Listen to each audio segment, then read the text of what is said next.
បាទជំរាបសួរពុកម៉ែបងប្អូនទាំងអស់គ្នាបាទនេះជាសកម្មភាពដែលយើងខ្ញុំបានដោះសម្អាតបាទទំបាសនេះទិញយូរដែរបងប្អូន2 3ឆ្នាំតែយើងអត់ដែលបានសម្អាតវាអានេះវាមានសំណាញ់ការពារដែរអញ្ចឹងដីវាអត់សូវប្រឡាក់ទៅខាងក្នុងទំបាសនេះវាមាន4គ្រាប់ហើយនឹងសង់2គ្រាប់ខាងក្រោមនេះយើងប្រើប្រភេទអាយបារបស់ថៃអានេះម្ដាច់100ទោះ4ជាន់ខាងលើនេះ Challenger 1200អានេះយើងប្រើប្រភេទធុងដាច់លាតធុងដាច់វាយប្រហើនេះធុងប្រហើយើងអត់វាយកាត់ចាស់យើងចាក់យើងចាស់ដែរតើបានអាប់ដេតថ្មីមានតែប៉ុណ្្នឹងបងប្អូន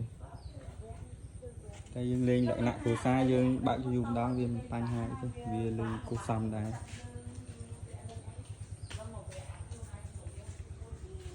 យើងដោះបាញ់ថ្នាំថ្មីនេះ2ទៀត